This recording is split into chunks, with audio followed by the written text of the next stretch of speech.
మీకు అనిపించదా ఒక్కోసారి ఇప్పుడు ఒక లీడర్‌ని మీరు విమర్శిస్తున్నప్పుడు, ఆ ఆ! లీడర్‌కి అభిమానించే అభిమానులుంటారు, ఉంటారు. కార్యకర్తలు, అవును. సింపథైజర్స్ అందరూ ఉంటారు. హ్మ్. వాళ్ళందరిని బాధ పెడుతున్నట్టు మీకు అనిపించలేదా? అంటే మీరు మాట్లాడే మీరు ఎక్కడ కూడా సబ్జెక్ట్ మాట్లాడతారు. హ్మ్. బూతులు నేనైతే వినలేదు. మీ వీడియోస్ హ్మ్. అన్నీ చూసాను నేను. ఎక్కడ హ్మ్. ఒక బూతు గూడా ఉండదు. బట్ హ్మ్. సబ్జెక్ట్ టు సబ్జెక్ట్ మాట్లాడతారు. హ్మ్.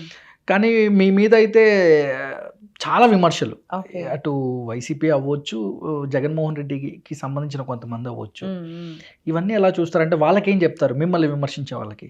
నన్ను విమర్శించే వాళ్ళకి ఒకటే చెప్తాను. మీరు గత ప్రభుత్వంలో ఉన్నప్పుడు మీ నాయకుడు ఎవరైతే మీరు అభిమానించే నాయకుడు ముందు మీరు ప్రజలు. మీ ప్రజల్లో నుంచి మీ ఒక నాయకుడు వచ్చాడు అనంటే, హ్మ్. అతను మంచి చేసినా, చెడు చేసినా రెండిటికి మీరు ఇది చేయాలి.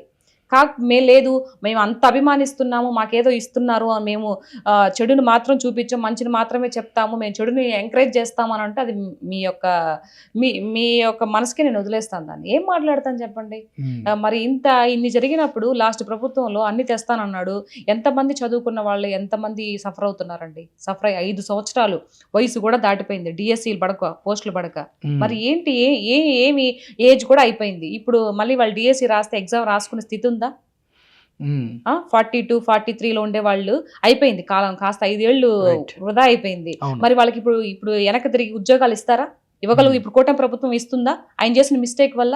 హ్మ్. అలాంటి దౌర్భాగ్య స్థితులన్నీ చేసేసి, ఈరోజు దాన్ని వాళ్ళని సపోర్ట్ చేసేవాళ్ళు, మా జగనన్న అది, ఇది, ఉది దేనికి? హ్మ్. ప్రజలకు మేలు చేయనప్పుడు, మీరు ప్రజల గురించి ఆలోచించినప్పుడు ఎందుకు మీ రాజకీయం అంట? అవును. నేను ప్రజల గురించి మాట్లాడుతున్నా నేను. నేను రాజకీయ నాయకుల గురించి మాట్లాడలా. హ్మ్.